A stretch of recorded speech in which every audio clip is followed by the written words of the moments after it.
Superman के set से एक खास झलक, क्लेफेस मूवी का अपडेट, सार्जेंट रॉक का भविष्य और जोकर 2 की बड़ी हार, साथ ही थंडरबोल्ट्स के शॉकिंग पोस्ट क्रेडिट सीन का कनेक्शन अवेंजर्स डूम्सडे से, एक्समैन की नई एमसीयू एंट्री और डेडपूल का मस्त कैमियो प्लान और थंडरबोल्ट्स की कमाई के बड़े अपडेट। किसी और मार्वल दोनों अपने कार्ड्स खेलने लगे। जब एक तरफ जेम्स गन नई सुपरमैन दुनिया बुन रहे हो तो दूसरी तरफ डेडपूल और वुल्वरीन मिलकर कमाल कर रहे हो। थंडरबोल्ट्स के post credit scenes Avengers doomsday के सेट से शुरू हो रहे हो और एंड्रयू गारफील्ड खुद हंसी में टाल रहे हो सीक्रेट पोर्ट्स की खबरें। तब समझ जाओ सुपर हीरो मल्टीवर्स बस एक्सप्लोर करने वाला है। ये super friends, welcome to our channel the super hero universe where legends rise. आपका बहुत बहुत स्वागत है इस वीक के वीकली सुपर न्यूज के एपिसोड 8 में। इस बार हम लेकर आए हैं ऐसे अपडेट्स जो सिर्फ न्यूज नहीं है, फ्यूचर के सिनेमैटिक यूनिवर्सेस की पहली झलक है। तो तैयार हो जाइए क्योंकि अब हम घुसने जा रहे हैं एक ऐसी दुनिया में जहाँ हर र्यूमर का असर, हर लीक का मतलब, हर रिवील की कीमत है। Now tight your keeps and let's assemble. तो सबसे पहले बात करते हैं डीसी के यूनिवर्स से आई सारी सुपर अपडेट्स के बारे में। तो उसमें सबसे पहली है सुपरमैन के सेट फोटोज के रिगार्डिंग। जेम्स गन ने हाल ही में शेयर किया एक बिहाइंड द सीन तस्वीर जिसमें वो नजर आ रहे हैं एडी गैथिकी के साथ, जो निभा रहे हैं डीसी के मिस्टर टेरिफिक का किरदार। अगर बात करें मिस्टर टेरिफिक की तो ये किरदार पहली बार कॉमिक्स में दिखाई दिया 1942 में, लेकिन एडी गैथिकी वाला वर्जन आधारित है माइकल होल्ट पर, जो एक genius level inventor, Olympic gold medallist और जस्टिस सोसाइटी ऑफ अमेरिका का मेंबर है। माइकल होल्ट वाला मिस्टर टेरिफिक डीसी कॉमिक्स में जाना जाता है अपने एआई कंपेनियंस टी-स्पेयर्स के लिए, जो सर्विलांस, हैकिंग और कॉम्बैट में मदद करते हैं। मिस्टर टेरिफिक को लाइव एक्शन में पहले CW के एरो सीरीज में दिखाया गया था, जहां कर्टिस होल्ट नाम के कैरेक्टर ने ये नाम अपनाया था। अब पहली बार वो जेम्स गन के सुपरमैन, जो कि रिलीज होने वाली है 11 जुलाई 2025 में, इसमें एक मेन स्ट्रीम थिएट्रिकल फिल्म में वो दिखने वाला है। और ये एक नए युग की शुरुआत हो सकती है जिसमें हम देख सकते हैं जस्टिस सोसाइटी या टाइटंस को नए डीसी यूनिवर्स में। अगली अपडेट है डीसी के सार्जेंट रॉक के रिगार्डिंग। डीसीयू की एक प्लान की गई फिल्म सार्जेंट रॉक अब आगे नहीं बढ़ रही। रिपोर्ट्स के मुताबिक इस प्रोजेक्ट को ऑफिशियली रोका गया है, लेकिन भविष्य में इसे रिवाइव किया जा सकता है।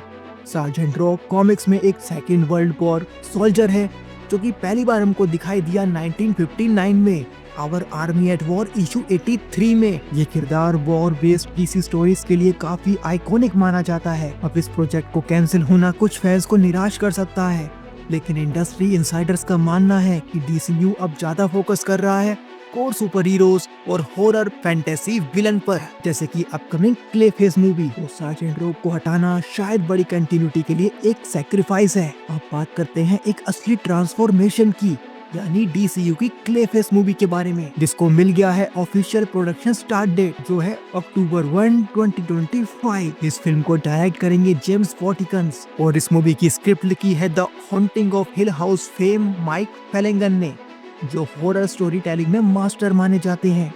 क्लेफेस नाम कई विलन्स ने अपनाया है डीसी कॉमिक्स में, लेकिन सबसे ज्यादा फेमस वर्जन है बेसिल कार्लो का, एक हॉरर एक्टर जो शेप शिफ्टिंग ग्रे मॉन्स्टर बन जाता है। क्या आपको पता है क्लेफेस को लेकर बैटमैन दी एनिमेटेड सीरीज में जो पोर्ट्रेल हुआ था वही आज तक फैंस का फेवरेट बना हुआ है, जो कि देता है इमोशनल और टेरिफाइंग एक्सपीरियंस। अब डीसीयू के इस डार्कर ट्विस्टेड विलन को स्पॉटलाइट मिल रही है, तो शायद बैटमैन यूनिवर्स का हिस्सा बनकर डीसीयू की टोन को हॉरर और गॉथिक स्टाइल तक ले जाए। इसके बाद एक अगली शॉकिंग रिपोर्ट है जोकर 2 के रिगार्डिंग, जिसमें सामने आया कि जोकर 2 ने वार्नर ब्रोस को लगभग $144.25 मिलियन का नेट लॉस दिया, जो लगभग उतना ही है जितना वंडर वुमन मूवी का पूरा प्रोडक्शन बजट था। हालांकि 2019 की पहली जोकर फिल्म एक कल्चरल फिनोमिना बन गई थी और 1 बिलियन से ज्यादा कमाई की थी, लेकिन इसका सीक्वल जो एक म्यूजिकल अप्रोच के साथ आया और लेडी गागा को हार्ली क्विन के रूप में लाया, बॉक्स ऑफिस पर इतना वो कनेक्ट नहीं कर पाया ऑडियंस को। जोकर 2 की अनयूजुअल टोन, ऑडियंस का डिवाइड और लो रिपीट वैल्यू इसकी हार के पीछे बताए जा रहे हैं। दूसरी तरफ वंडर वुमन ने वर्ल्ड वाइड $824 मिलियन की कमाई की थी और प्रूव किया था कि female led super hero movies भी ग्लोबल इम्पैक्ट डाल सकती हैं।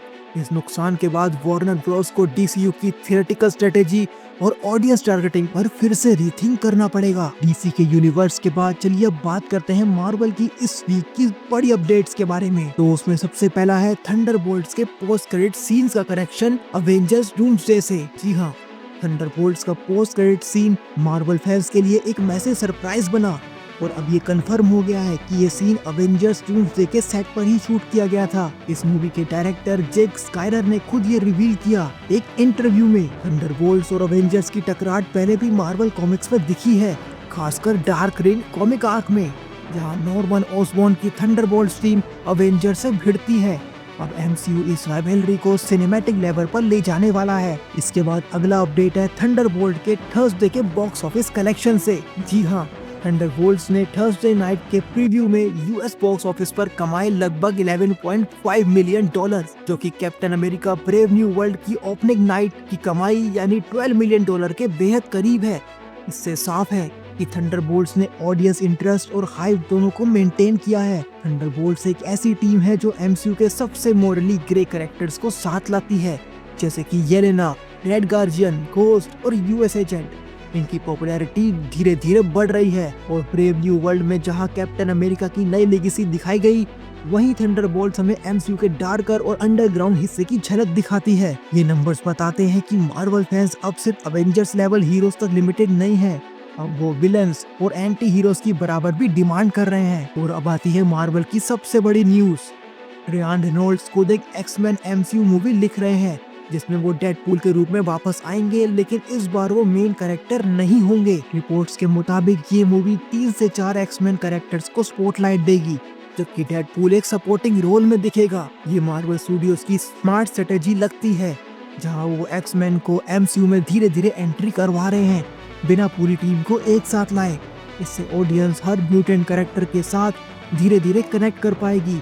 डेडपूल ने कॉमिक्स में कई बार एक्समैन के साथ काम किया है, जैसे एक्स फोर्स में, या जब उसने प्रोफेसर एक्स के स्कूल में बहुत ही तबाही मचाई थी। ये इंटरेक्शन हमेशा अनप्रेडिक्टेबल और हिलेरियस रहा है। अगला अपडेट है बेन एफ्लेक और जोर बर्नेथल के रिगार्डिंग।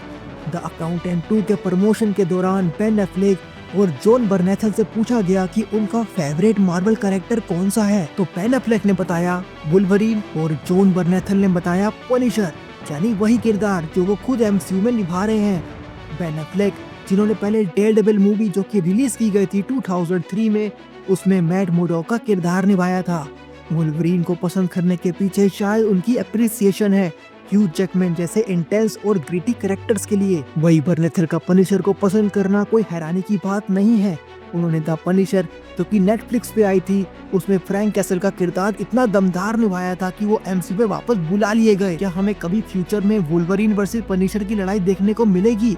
पर फैंस तो यही चाहते हैं। इसके बाद अगला अपडेट है अवेंजर्स डूम्सडे के रिगार्डिंग।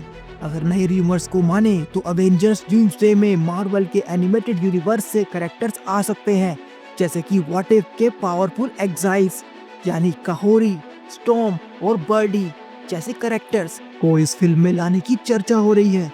व्हाट इफ सीरीज ने मल्टीवर्स के उन हीरोज को एक्सप्लोर किया था जो अल्टरनेट टाइमलाइन से आते हैं। अब एमसीयू की मल्टीवर्स सागा अगर लाइव एक्शन में इन कैरेक्टर्स को लाती है तो ये सीक्रेट वॉर्स की प्रिपरेशन का हिस्सा हो सकता है। एक्साइल्स मार्वल कॉमिक्स में एक ऐसी टीम है जो टाइम और रियलिटी की गड़बड़ियों को ठीक करते हैं, यानी वो परफेक्ट फिट है और मल्टीवर्सल वॉर मूवी के लिए। अवेंजर्स डूम्सडे अब सिर्फ एक सीक्वल नहीं बल्कि एक डायमेंशनल वॉर की शुरुआत हो सकती है। इसके बाद अगली अपडेट है डेडपूल एंड वुल्वरीन की कमाई के रिगार्डिंग। एक नई रिपोर्ट के अनुसार डेडपूल एंड वुल्वरीन ने थिएटर से 620 मिलियन, होम एंटरटेनमेंट से $150 मिलियन और स्ट्रीमिंग से $210 मिलियन की कमाई की है, यानी टोटल रेवेन्यू $980 मिलियन। और इसमें से करीब $400 मिलियन प्योर प्रॉफिट रहा डिज्नी के लिए। तो ये मूवी सिर्फ एक्शन और कॉमेडी का ब्लेंड नहीं थी, ये मार्वल मल्टीवर्स की गेटवे भी थी। डिज्नी ने इस मूवी के जरिए ह्यू जैकमैन की वुल्वरीन की वापसी करवाई, रियान रेनॉल्ड्स को क्रिएटिव कंट्रोल दिया और नॉस्टैल्जिया को क्रैश कर दिया, और नतीजा पैसा ही पैसा। डेडपूल एंड वुल्वरीन की पार्टनरशिप कई बार कॉमिक्स में भी देखी गई है, खासकर जब डेडपूल अपनी जुबान और वुल्वरीन अपने क्रॉस से दुश्मनों की क्लास लगाते हैं। इसके बाद अगला अपडेट है एंड्रयू गारफील्ड के रिगार्डिंग। अबू धाबी में एक फैन ने एंड्रयू से पूछा कि क्या वो अवेंजर सीक्रेट वॉर्स में लौटेंगे। जब फैन ने एक्साइटमेंट में ये कहा तो एंड्रयू की रिएक्शन थी प्राइसलेस। उन्होंने फन को पॉप साइन किया और बस मुस्कुराकर बोले दैट वुड बी कूल। हाँ, इसके बाद फैन समझ गए कि ना तो कंफर्मेशन था ना ही डिनायल था, ये वही क्लासिक गारफील्ड टीज है।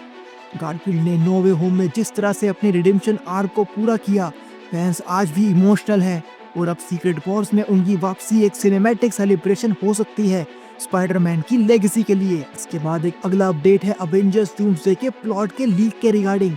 कॉमिक्स लेजेंड क्रिस क्लेरमॉन्ट ने पॉप कल्चर एक्सपो 2025 में अवेंजर्स डूम्सडे से जुड़े कुछ बॉम्बशेल गिराए। उन्होंने कहा कि Robert Downey junior is playing an evil person and Iron Man, Chris Evans is playing young Captain America, evil Captain America, Captain Hydra, Lord hydra.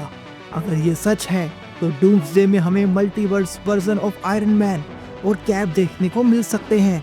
Imagine कीजिए Tony Stark versus Tony Stark या Steve Rogers versus Captain Hydra, ये बहुत ही रोमांचक होगा। Captain Hydra story line सीधे comics के secret empire arc से लिया गया है, जहां स्टीव रॉजर्स ब्रेन वॉश्ड होकर हाइड्रा का एजेंट बन गया था।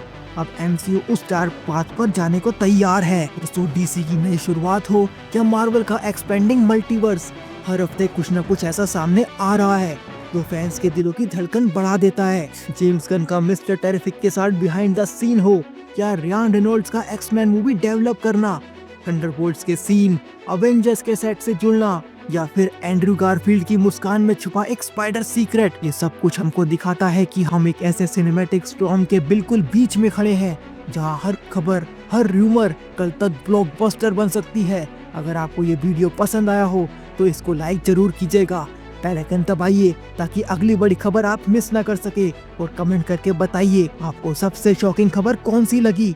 हम मिलते हैं आपसे अगले किसी और सुपर वीडियो में जहां सुपर हीरोज की दुनिया और भी बड़ी होगी। अगर आपने हमारा थंडरबोल्ट्स की मूवी का ब्रेकडाउन नहीं देखा हो जिसमें हमने बात करी है पूरी मूवी के ओवरऑल स्टोरी के बारे में, सारे एमसीयू कॉमिक बुक कनेक्शन के बारे में, तो आप प्लीज जाके उसको जरूर देखिए। और as always stay in the crew, we will get you all DC and MCU. Thank you very much. Take care of yourself. Thank you.